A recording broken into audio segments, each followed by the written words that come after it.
today we are speaking to the chairman of JAF, Mr. Sharad Amalean, who is also the deputy chairman of the mass industries, with regard to the garment industry as a whole in this country and where we could take this from here. Welcome, Mr. Amalean. Thank you, Janaka. Good to be here. A lovely morning at our JAF office in Colombo. JAF is the shortened form for Joint Apparel Association Forum.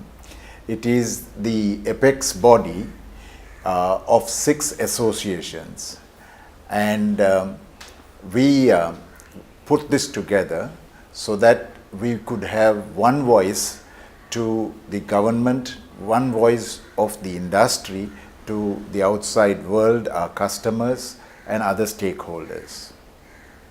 Right, so that is I think very, very necessary for this industry. Can you elaborate briefly about the history of this industry, how it started originally and now it has come into being one of the best in the world, I would say. If you could Thank tell you. us. Yeah, Janaka. I think the important thing about the history is we got into apparel manufacture through the country having a quota to export to the Western countries, which had imposed quotas to which had imposed quota on countries and allowed countries to have access into their market. So there were certain categories that so these quotas were given to the governments of the respective countries, and these were allocated to manufacturers who would sort of perform these orders.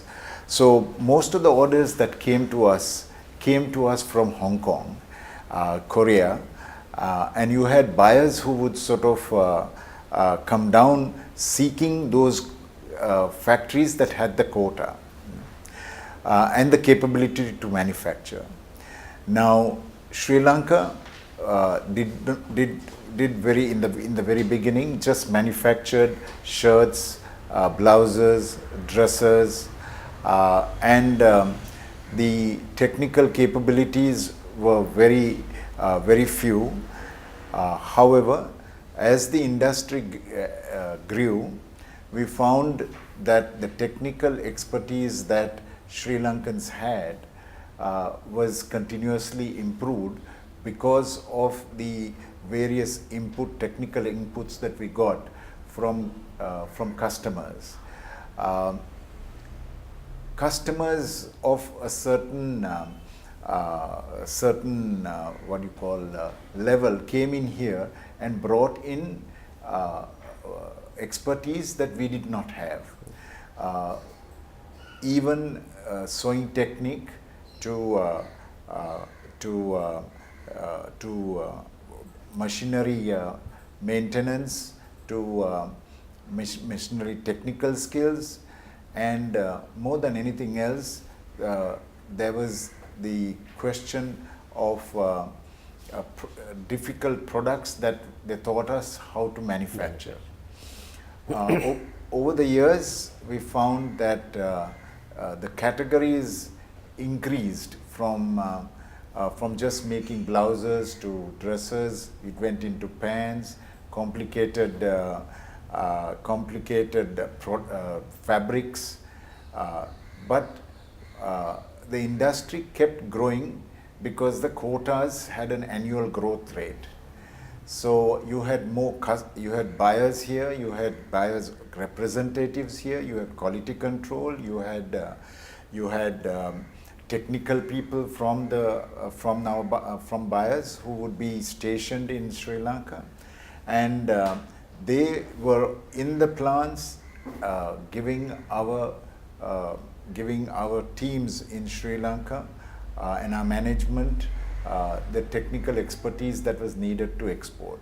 I think the big shift came to us in 2004 when quotas were finally taken away.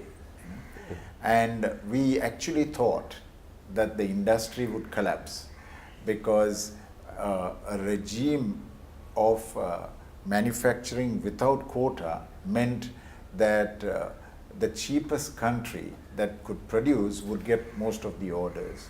We did see that happening, and I think China took most of the orders that went across to them purely because they had fabric manufacture, they had when I say fabric and textile and accessories all put together was all available there.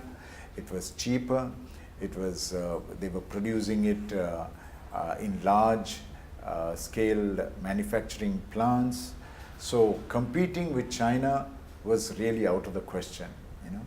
And we had to create our own area of expertise, and we had to have customers recognizing us for our own expertise and relevance. So that journey was a journey where we had to ask ourselves, what is it that we do that will make customers come to us? What is it that we would differentiate ourselves from, say, China or Korea or Vietnam, or in fact even Bangladesh, for customers to come to us?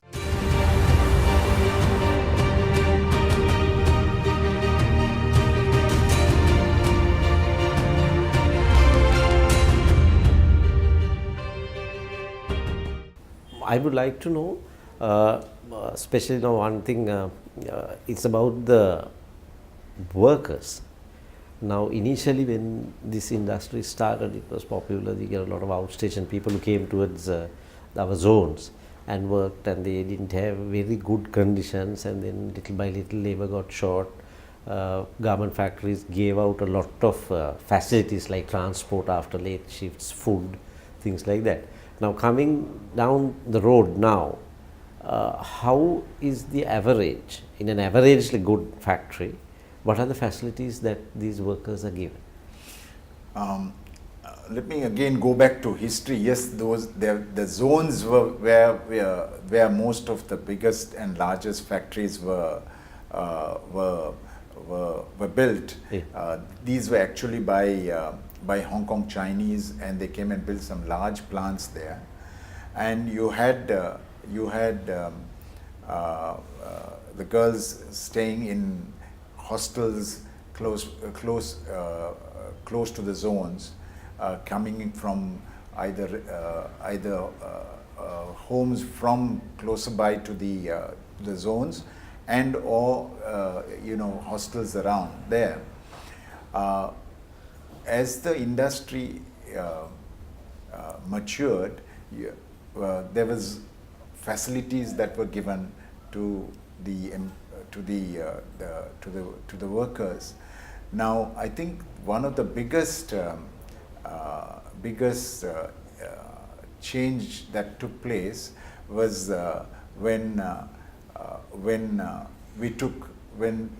there was the incentive, or when the President Premadasa had this idea of taking 200 garment factories out of the zones into the villages. That helped to us to think of workers coming from home to work, and that alone was a shift where there was workers who were coming very happy to work at the plant and then go back home to their families. But in terms of facilities, these facilities of transport, of food, breakfast or lunch, or if there were 2 shifts, you had the dinner that is being provided by there's medical facilities. There is so much, there is other human resource development that we all do to bring up the skills of these workers. So it's not just the skills of sewing. It's the technical expertise that we continuously have in our plants is one of the attractions that has helped to build this industry. So when you look at our plants now, they have been the facilities that we provide have been it can be compared to statements that have been made by our customers and who have come in here, have seen other manufacturing facilities in the various different parts of the world, and say that these plants that we have are world class. The talent that we have in this industry are all educated, they speak, they take on more responsibility, and that's the one that I'd like to talk about. There is, at every stage of this industry, we have brought something new to the table. And one of the things that we did very early was that we learned the concept of 5S, the Japanese concept of proper housekeeping. That helped us to bring in the next wave of initiative in the industry, and that was with regard to lean manufacturing. So lean manufacturing, we went across to Japan, and a company like Toyota has mastered this. So we have brought this lean manufacturing concepts into our industry, because when labor was freely available and was at a certain price point, if there was a problem, we just threw people at the problem, you know. But today there is a process by which you would sort of get into the root cause of an issue. You will find a team that that first analyzes what is the problem, why is it, and they would sort of analyze as to how it can be solved. And these are done at team member levels, right at the on the floor. So you find the expertise that we have in the industry, recognize what was world class in an automobile industry, brought into our industry, and we have sort of embraced these processes or initiatives that has helped us to take the industry to another level. Now you talk about innovation. There is so much happening in this field. It's in fabrics, it's in processes, it's in machinery, and this industry is now continuously innovating itself with new technology. Right. I think we are going in for a short break now. We will be back with you soon to share more interesting information about the industry.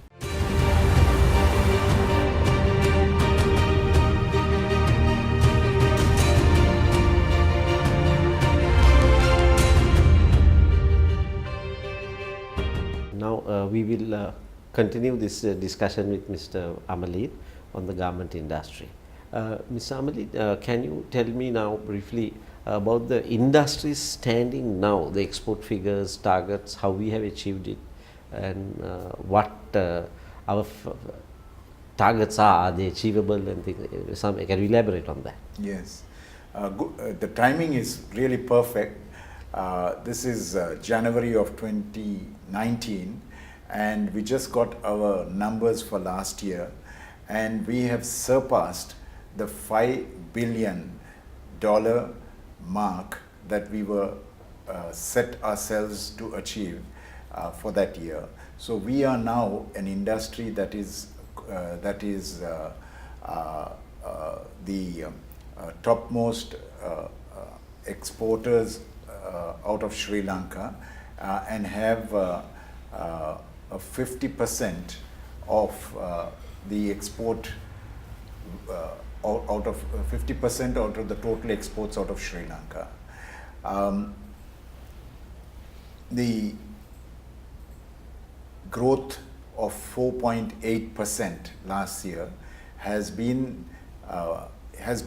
challenging under the circumstances and situations that we are faced with in the industry, where you find new challenges being imposed on us as we get more and more involved in this industry.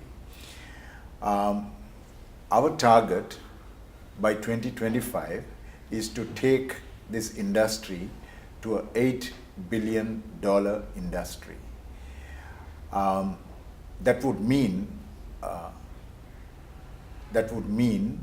almost a 6% compounded interest year on year. What got us here, we recognize, will not get us there. There are challenges, and I'll speak about it as we go forward. Yes, that was very good news that we have reached our targets, or rather exceeded them. Now, as you say, to go there to the 8 billion target, what innovations, what new things do we need to do? Interesting question. There are trends that we see. The digital platforms, the e-commerce business, this thing about speed, the behaviors of the millennials are that they would like instant gratification. So speed has become of utmost importance. We can't ignore the fact that China had this Singles Day, 11/11, on the 11th of November last year, right. And in 24 hours they had a $31 billion turnover through the Alibaba platform. Right. So we ask us question, how can we be part of that that game, or that be a player in that sort of market, that sort of platform which generates so much of revenue?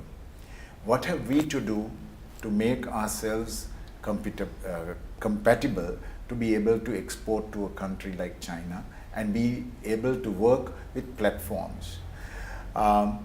These trends of e-commerce and platforms are not going to fade away. There's not a fad, it's going to be there. So we have to make our industries compatible in that sense, that we would have to be able to do small orders at competitive prices at faster speed. So each one of those areas are being tackled by the industry. The attitude of our industry is what is remarkable. We keep looking at, one is the trends, the other one is the pain points of our customers. Mm-hmm. And today, we cannot ignore India as our neighbors on one side and China on the other side.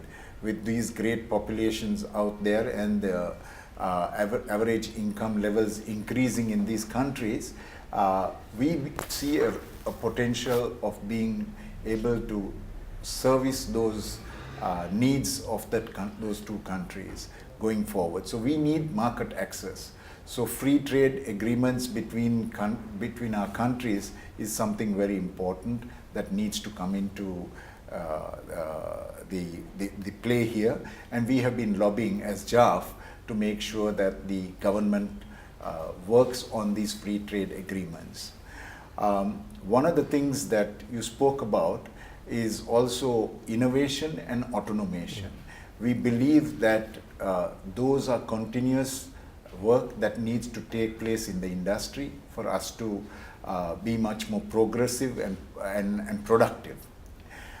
The other thing that we do feel is that we have realized that customers are coming to us and asking us for different solutions, end-to-end solutions, and that is from design to development, and we find them now coming to us with a concept, and we do everything else and show them that we can deliver on a shorter lead time, and giving them a solution of that nature helps Sri Lanka to become the one-stop shop for customers to come here, design with our designers and with their designers, from concept to delivery to be done out of here. But we could source it from any part of Sri Lanka or from our neighboring countries. And using our geographical location, that's the hub concept that we have been able to have in Sri Lanka, make it more attractive for customers to place their inventory in Sri Lanka. We have started that initiative with our freight forwarders. Right.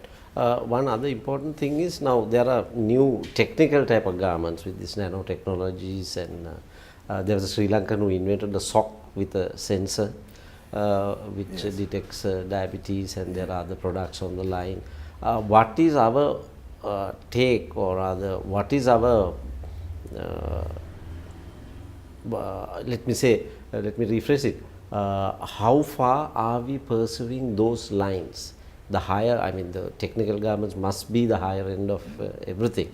I'm sure our quality levels in the others are not contested, but then to take it to the next stage of other high quality garments, what is our state now? Yes, I think being recognized as people who are innovating product, process and machinery allows customers to, allows us to be the first port of call for innovation.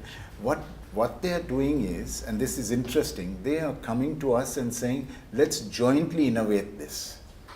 So they would bring something they recognize our technical and technical skills and innovative mindset that we have, an attitude of creating, and that's been something that attracts them to jointly do innovations with us on products, on fabrics, on garments, on performance garments. You know? Yes. So this is something that that we are sort of being recognized now as being able to jointly do these developments with our customers. So this is a good thing for Sri Lanka, because you're getting again technical and innovative ideas that is coming, that is being worked jointly here. Right. The next question is, now when we talk of this 8 billion target by 2025, what are the plans afoot of, like you said, how we are going to get there? Yeah. But besides the trends, of course, trends are always considered in garment industry, as you know. Any particular strategies that have been thought of or planned? Because I don't think this 8 billion would have been pulled out of a hat. It's a workable thing. I really believe it's a workable solution. Figure. It is. It is definitely a number that we sort of debated a lot. We do believe that manufacture will, like I told you earlier, might be done in our neighboring countries, but the plan is to get into higher value add garments that customers are willing to pay differently for. You know. There is also a new area that Sri Lanka is not new area, but Sri Lanka is recognized for its ethical and sustainable initiatives. Right. We believe that going forward, consumers will want to know whether this has been done in a ethical and sustainable factory or country. They're not paying more for it now. In fact, when we tell them that this is we have sustainable factories that manufacture this, there is no question of paying us more for it, but they are quite happy to be working with us. So that has attracted them to Sri Lanka. But there is no customer who is paying us more for it at the moment. But we do believe that as we go forward and we continue with these practices, that there will be a chance for us to increase. They'll pay us more for this value add that we've The garments without guilt. Garment without guilt. And this is something that we are very proud of, because we have got international organization doing audits of our plants in Sri Lanka and have certified us with this ability of saying that we are manufacturing garments without guilt here. Other thing is, now the industry, now while you have brought it up to this level, I am sure you have your share of people migrating out to other countries with their skills. Now other industries also face this. What portion goes out, and are all importing labor in? Yeah, there is two things to this. Our technical expertise has been recognized by countries, neighboring countries like India, Bangladesh, Vietnam, now towards Africa, Ethiopia, Kenya, have all got Sri Lankan technical people and leadership that manages these huge plants out there.